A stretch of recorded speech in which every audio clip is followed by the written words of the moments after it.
Welcome student, SVM online class में आपका स्वागत है। और बात करते हैं आज इस वीडियो में हम ड्राइंग की। तो क्लास 12th की बात करेंगे इस वीडियो में और ड्राइंग सब्जेक्ट की बात करेंगे। देखिए, हम ड्राइंग के अंतर्गत राजस्थान की जो मंदिर स्थापत्य कला है, वास्तुकला है, मूर्ति कला है, उसकी बात कर रहे थे। और हमने अंत में देखा था रणकपुर के जैन मंदिर के बारे में कि जो रणकपुर के जैन मंदिर हैं उसकी हम बात कर रहे थे। वहाँ का जो प्रसिद्ध मंदिर हैं आदिनाथ का मंदिर या चौमुखा मंदिर, हम उसकी विशेषताओं के बारे में बात कर रहे थे। इस मंदिर के निर्माण की बात कर ली थी। देखिए, हमने लास्ट में देखा था कि हमें अलग अलग प्रकार की मूर्तियाँ दिखाई देती हैं, जिसमें कोई स्त्री वेणी गूंथते हुए, पैरों में घुंघरू बांधते हुए, या कोई पाँव में कांटा छुपा हुआ है उसको निकालते हुए। ठीक है, तो अलग अलग प्रकार के हमने देखा था कि मूर्तिकला हमें दिखाई देती हैं। जब हम इस प्रकार की मूर्तियाँ देखते हैं जिसमें एक तो स्त्री को वेणी, मैंने बताया था वेणी का मतलब क्या होता है, वेणी गुथते हुए, एक तो ये मूर्ति कला है। इस प्रकार की मूर्ति बनी है। एक मूर्ति मिलती है कि एक स्त्री पैरों में घुंघरू बांधते हुए हैं, घुंघरू बांधते हुए। एक तो ये मूर्ति कला मिलती है, एक मूर्ति कला का उदाहरण। एक हमें मूर्ति कला के उदाहरण में एक तो ये भी मिलता है कि पाँव में छुबे कांटे को निकालते हुए, ये भी मूर्ति कला के उदाहरण वहाँ दिखाई देते हैं। और बात करें तो संगीत में लीन, मग्न, वो भी इस प्रकार का हमें दिखाई देता है। इसके अलावा अगर बात करें स्त्री और नारियों में, तो शिशु के साथ क्रीड़ा यानी खेल, उस क्रीड़ा में या खेल में मग्न। ठीक है, इसके अलावा हमें वहाँ पर और भी दिखाई देता है। अगर हम बात करते हैं मूर्ति कला की, तो आभूषण सजाते हुए। ठीक है, इस प्रकार की मूर्ति कला के हमें उदाहरण दिखाई देते हैं अलग अलग प्रकार से। तो ध्यान रखना है कि हमें जहाँ मूर्ति शिल्पों में विष्णु हैं, सरस्वती हैं, बैल बुद्ध, पक्षी पक्षु, इन सब की मूर्ति कला के साथ में इस प्रकार की मूर्तियाँ भी रणकपुर के जैन मंदिर में हमें दिखाई देती हैं। अगर इन मूर्तियों की विशेषताओं की बात करें तो भावभंगिमाएँ और अलंकृत युक्त मूर्तियाँ बनाई हैं बड़ी सुंदर रूप से। तो ये तो हमने मूर्ति कला की बात कर ली। इसके अलावा जो रंग मंडप है वहाँ, जिसको हम सभा मंडप भी कहते हैं, सभा मंडप। अगर रंग मंडप या सभा मंडप की बात करो, जब मंदिर में प्रवेश करने के बाद में जो मंडप आता है मंदिर के घर के जस्ट सामने वाला, तो अगर मैं उनकी बात करूं तो उनके जो तोरण द्वार हैं, क्या है, तोरण द्वार। और वो तोरण द्वार की अगर बात की जाए तो बड़ी सुंदरता हमें वहाँ दिखाई देती है। वहाँ मूर्ति कला की बारीकियाँ हमें दिखाई देती है उस तोरण द्वार के अंदर। तो वो तो जैसे स्तंभ बना हुआ है, स्तंभों पर अलग अलग डिजाइन है, अलग अलग बारीक से बारीक हमें क्या है, मूर्ति कला की डिजाइन वगैरह दिखाई देती हैं रंग मंडप के अंदर। और बात करें रंग मंडप की जो छत है और जो गुंबद है ऊपर का, अगर उनकी बात करें तो वो भी कम नहीं है कलात्मक दृष्टि से देखें तो। जब हम गुंबद की बात कर रहे हैं तो उस गुंबद के अंदर जो परिधि है, उस परिधि की बात करें तो उसमें अलग अलग प्रकार की मूर्तियाँ लगी हुई हैं उस परिधि के अंदर। ठीक है, अलग अलग क्या लगी हुई है, मूर्तियाँ लगी हुई है। जिसमें मूर्तियों की बात करें तो अलग अलग भाव भंगिमाओं से युक्त मूर्तियाँ हैं। वाद्य यंत्र बजाते हुए, नृत्य करते हुए आकृतियाँ घेरे में बनाई हुई है। कहाँ पर, उस छत के अंदर ऊपर की साइड में। ठीक है, तो मैंने आपको कहा कि वहाँ जो छत देखे हैं तो हमें अलग अलग परिधियाँ जो छत के ऊपर इस प्रकार जो गुंबद बना हुआ है ऊपर, जैसे मंदिर इस प्रकार का है भाई, जैसे मान लो ये ऊपर तो हो गया शिखर और ध्वजा वगैरह, तो इस प्रकार का जो मंदिर है जिसमें स्तंभ एवं स्तंभों पर डिजाइन है। तो ये जो छत है इसकी जो परिधि है, अगर इस परिधि की बात करूँ तो हमें यहाँ पर क्या क्या दिखाई देता है, यहाँ पर वाद्य यंत्र बजाती हुई मूर्तियाँ दिखाई देती हैं। इस रणकपुर के जैन मंदिर में वाद्य यंत्र बजाते हुए, ठीक है। इसके अलावा हमें और क्या दिखाई देती है, नृत्य रथ नारियों की आकृतियाँ बनी हुई, ऐसी नारियाँ जो नृत्य करती हुई, ठीक है, घेरे में बनी हुई ये सारी आकृतियाँ और बड़ी सुंदरता के साथ में ये आकृतियाँ हमें दिखाई देती हैं। इसके अलावा बात करें तो कलात्मक दृष्टि से हमें वहाँ पर बैल बूटे सजावट वगैरह भी दिखाई देती है। हमें वहाँ पर ज्यामितीय आकृतियाँ अलंकृत दिखाई देती हैं और जो जालियाँ बनी हैं उन जालियों की बारीकियाँ हमें दिखाई देती हैं। बड़ी सुंदर रूप से उन जालियों में बारीकपन हमें दिखाई देता है। जो मंडप है उनकी छत के अंदर उन्होंने लटकते हुए जो झूमर होते हैं, झूमर आप सभी जानते हो कि झूमरों को भी बनाया है लटकते हुए,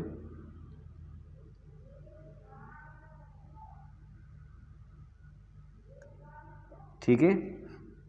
तो लटकते हुए पत्थर के पाषाण बनी पत्थर के उन्होंने सुंदर रूप से झूमर बनाए हैं।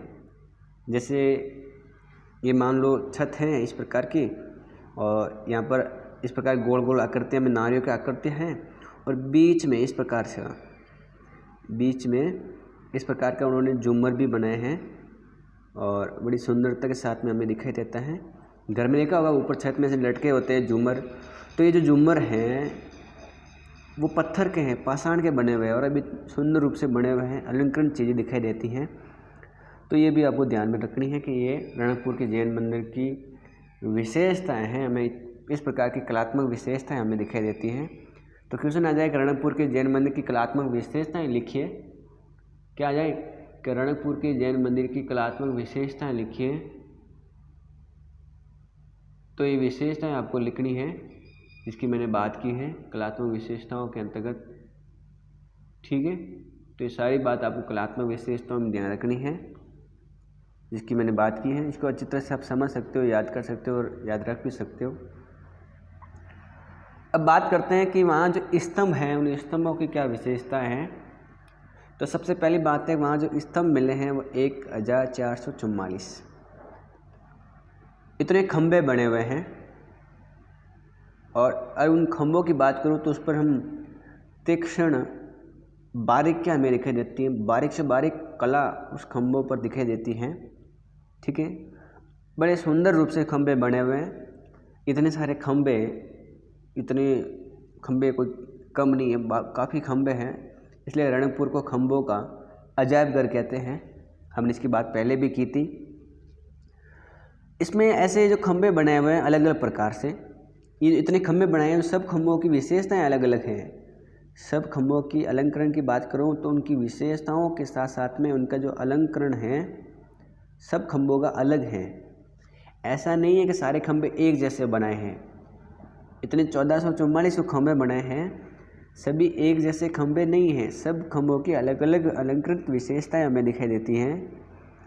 और ये स्तंभ मंदिर में इस प्रकार से बनाए हुए हैं, इस प्रकार से इनको स्थापित किया है, इस प्रकार से सेट किया हुआ है कि कहीं भी अगर हम इस आगे से देखें आदिनाथ की मूर्ति तो हमें दर्शन में किसी प्रकार की कोई बाधा उत्पन्न नहीं होती है। मतलब जैसे ये मंदिर है मान लो इस प्रकार का और ऐसे खंभे बनाए हुए हैं, किसी भी जगह पर आप खड़े होकर देख लेंगे इस प्रकार का जो मंदिर बना हुआ है, इस प्रकार के मान लो एक खंभे बनाए हुए हैं 1444।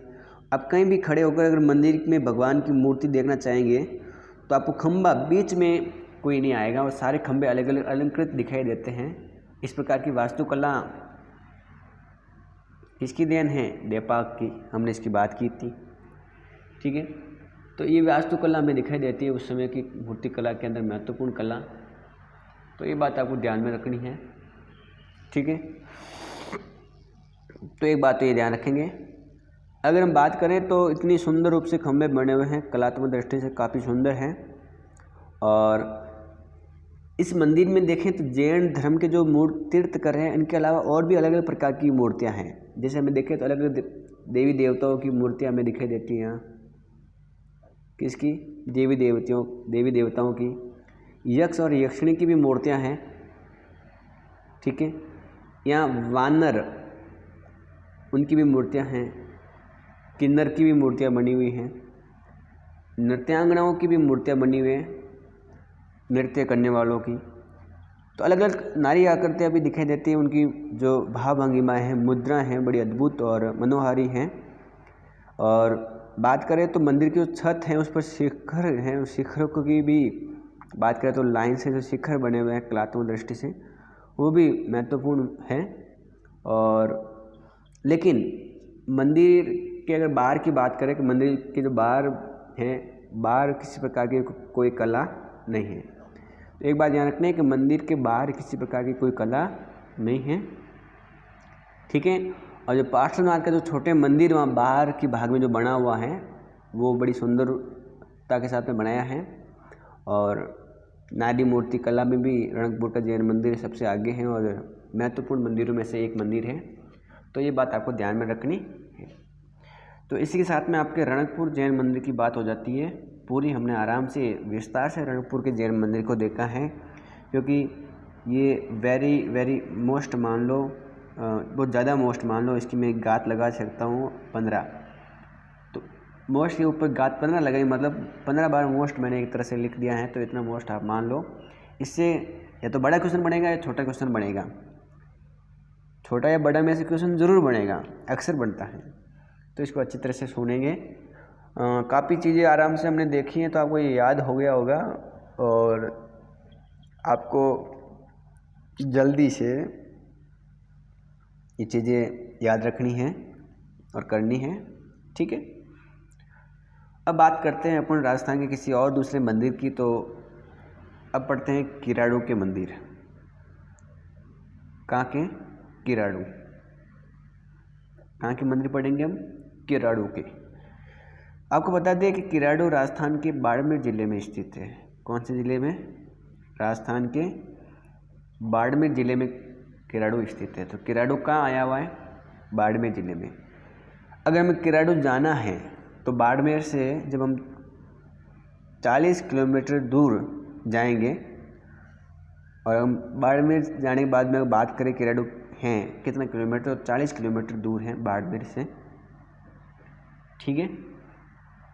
शायद आप किराड़ू कभी नहीं गए होंगे, गए हैं तो बहुत बढ़िया है। और मूर्तिकला की दृष्टि से काफ़ी महत्वपूर्ण है किराड़ू, प्राचीन मूर्तिकला में। तो किराड़ू की बात करें तो बाड़मेर जिले में है, बाड़मेर से 40 किलोमीटर दूर स्थित है।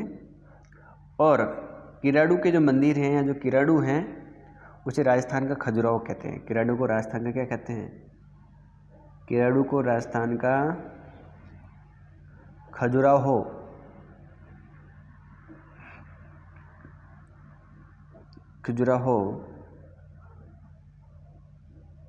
कहते हैं।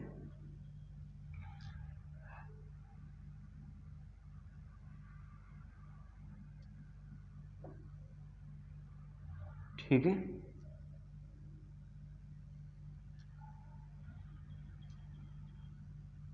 तो मैंने आपको बताया राजस्थान का खजुराहो किसे कहते हैं? किराड़ू को कहते हैं। क्यों कहते हैं राजस्थान के इस किराड़ू को या राजस्थान का खजुराहो किराड़ू को क्यों कहते हैं? खजुराहो तो कहाँ है आप सभी जानते हैं, हमने इसके बारे में मूर्तिकला में पढ़ा है। खजुराहो तो छतरपुर जिले के एमपी राज्य में, मध्य प्रदेश राज्य के छतरपुर जिले में स्थित है। तो किराड़ू की हमने बात विस्तार से की है। देखो, जो खजुराहो है वहाँ पर जो मंदिर बने हुए हैं, उस मंदिर की जब हम विशेषताओं की बात करते हैं और जहाँ हमें वहाँ पर जैसी मूर्तियाँ मिलती हैं, जैसी मूर्तिकला, तो वैसे जैसे खजुराहो में हमें मूर्तियाँ मिली हैं, वैसी कलात्मक मूर्तियाँ हमें किराड़ू के मंदिर में भी दिखाई देती हैं। इसलिए हम राजस्थान का खजुराहो किसे कहते हैं? किराड़ू को। जिस प्रकार से किराडू में काम वासनाओं से जुड़ी हुई मूर्तियाँ, इतनी प्राचीन मूर्तियाँ, उसी हिसाब से राजस्थान के किराडू में भी उसी समकक्ष मूर्तियाँ बनी हुई हैं। इसके अलावा ऐसे भी मूर्तियाँ बनी हुई जैसे खजुराहो में बनी हुई हैं। इसलिए राजस्थान के इस किराडू के मंदिरों को या किराडू के बात करें तो इसको खजुराहो कहते हैं। तो ये बात आपको ध्यान में रखनी है, ठीक है। तो उपनाम जरूर याद करें, एक क्वेश्चन आता है कि राजस्थान का खजुराहो किसे कहते हैं, तो ध्यान रखना है। आपके जीके का क्वेश्चन भी मोस्ट है, नॉलेज के लिए भी है और आपके ड्राइंग की दृष्टि से भी महत्वपूर्ण है। अब बात करते हैं किराडू के मंदिरों के निर्माण की। हमने जगह की बात कर ली, किराडू का है। अब बात करते हैं निर्माण कार्य की, ये कहाँ पर स्थित है, ठीक है। तो हमने स्थित वाली बात कर ली। अब बात करते हैं निर्माण किसने करवाया। तो इतिहासकार के अकॉर्डिंग इस मंदिरों का जो निर्माण है वो 11वीं शताब्दी में हुआ था। कौन सी शताब्दी में? किराडू के जो मंदिर है वो कौन सी शताब्दी में बने थे? 11वीं शताब्दी में। और इन मंदिरों का जो निर्माण है वो राजस्थान में जो परमार वंश के जो राजा हैं, जिनका नाम आपको याद कर सकते हैं, दुलसाल राज। क्या नाम बताया मैंने? दुलसाल राज ने, जो परमार वंश के राजा हैं, उन्होंने मंदिर का निर्माण कराया। क्या नाम है? दुलसाल राज, ठीक है। तो ये बात आपको ध्यान में रखनी है कि इन मंदिरों का निर्माण किसने करवाया है। तो आप याद करेंगे दुलसाल राज ने। कौन सी शताब्दी में? 11वीं शताब्दी में। तो किराडू के मंदिर का निर्माण 11वीं शताब्दी में परमार वंश के दुलसाल राज और उनके जो वंशज के जो भी राजा हैं उन्होंने भी इस प्रकार की मूर्तिकला में ध्यान दिया, उन्होंने भी निर्माण करवाया, ठीक है। तो ये बात आपको ध्यान में रखनी है। अब जो ये स्थान है किराडू के जो मंदिर हैं, इसका पहले कुछ अलग नाम था। इसको पहले क्या कहते थे, इसको ध्यान रखना है। पहले इसको किराट कूप कहते थे। क्या कहते थे? किराट कूप, ठीक है। क्या कहते थे इसको? किराट कूप। ध्यान रख देंगे ना कि किराट कूप किसको कहते थे? किराडू को पहले, ठीक है। और वर्तमान में इसको किराडू कहते हैं। बात करें कि वर्तमान में जो किराडू है, यहाँ पर 5 मंदिरों की श्रृंखला है। कितने मंदिरों की श्रृंखला है? यहाँ लाइन से 5 मंदिर बने हुए हैं किराडू के अंदर, लेकिन ये टूटे फूटे हैं, खंडरनुमा अवस्था में हैं, जर्जर अवस्था में हैं, ठीक है। तो जर्जर अवस्था में हैं और खंडहरनुमा अवस्था में है ये मंदिर। जो 5 मंदिर यहाँ बने हुए हैं श्रृंखला युक्त। कहाँ पर? यहाँ पर।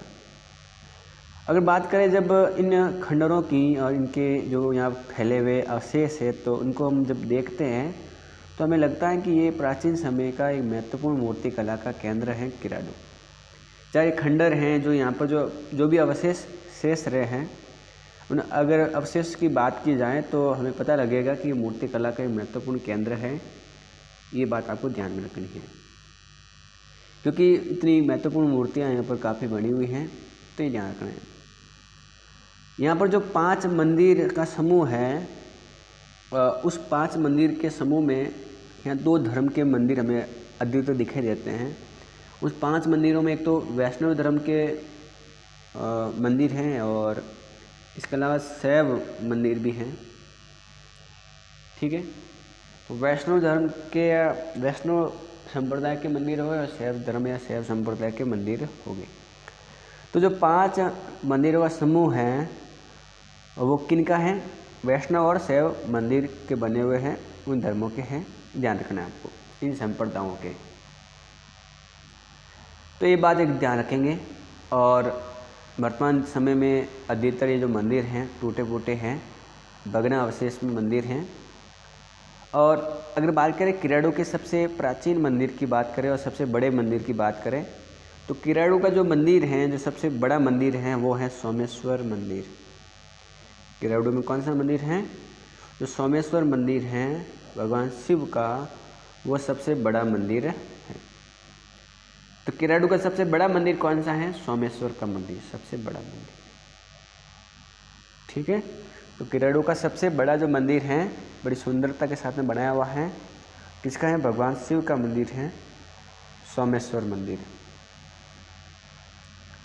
जिसके पीछे ईश्वर लगा होता है ना, ईश्वर, ध्यान रखना, भगवान शिव का मंदिर होता है। अधिकतर 99% मैं बताऊँ तो किसी के पीछे, किसी नाम के पीछे अगर ईश्वर है कोई मंदिर के पीछे, तो आप कह सकते हो भगवान शिव का मंदिर है। रामेश्वर में भगवान शिव का है, सोमेश्वर हो तो ध्यान रखना शिव, तो पीछे अगर ईश्वर लगा हुआ है तो ध्यान रखना शिव के मंदिर की बात हो रही है। तो सोमेश्वर मंदिर कहाँ है? केरड़ू के अंदर, जो केरड़ू के 5 मंदिरों में सबसे बड़ा मंदिर है, सबसे आकर्षित और सबसे सुंदर मंदिर की बात की गई है। ठीक है,